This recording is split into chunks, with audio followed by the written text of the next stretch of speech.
நான் உன்னை காதலிக்கிறேன். எனக்கு ஏன் பூ அனுப்பிச்சிட்டே இருக்கீங்க? ஏன் அனுப்பக்கூடாது? ஏன் அனுப்பக்கூடாது? ஏன்னா எனக்கு பூ அனுப்பணும்னா அதுக்கு ஒரு காரணம் இருக்கணும். ஆமா. காரணமா? நோ காரணம்ஸ். பிடிச்சது அனுப்பினேன். என்ன பிடிச்சிருந்தது? என்ன பிடிச்சிருக்கா? பேர் பிடிச்சிருக்கு. பேர்ல இருக்கிற பூ பிடிச்சிருக்கு. நீ அன்னைக்கு ஸ்மைல் பண்ண பாரு, அது ரொம்ப ரொம்ப பிடிச்சிருக்கு. அன்னைக்கு ஹெட்ஸ் பம்ப் பண்ண பாரு, அது ரொம்ப ரொம்ப ரொம்ப பிடிச்சிருக்கு. அப்புறம் ஓகே, என்ன நீங்க கேட்கவே இல்ல. என்ன கேட்கணும்? எனக்கு பிடிச்சிருக்கான்னு கேட்கணும். பிடிச்சிருக்கான்னு கேட்கல. பிடிச்சிருக்கான்னு கேட்கலையா? ஆனா ஏன் கேட்கணும்?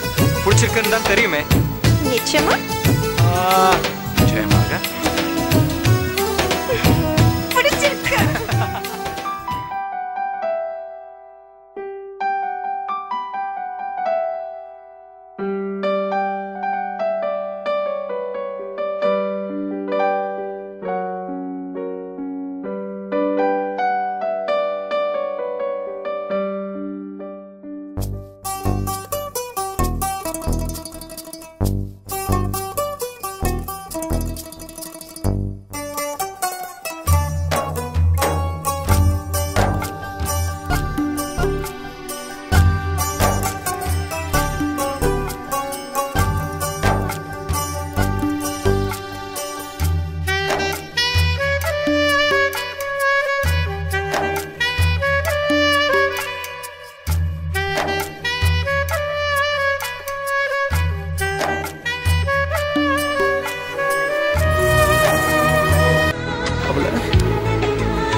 என்னால மறக்க முடியல.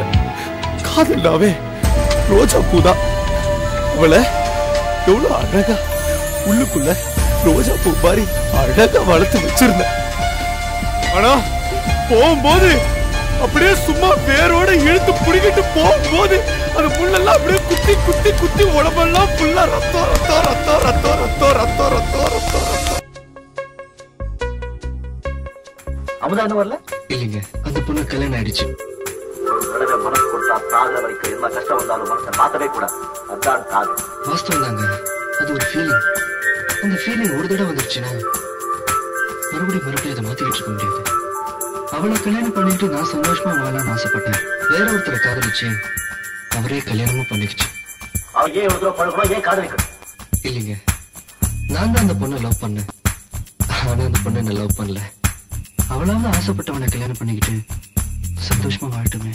இந்த முடிவு உங்களுக்கான சோகமா இருக்கலாம், ஆனா இந்த சோகம் கூட எனக்கு சோகமா தான் இருக்கு. Good bye.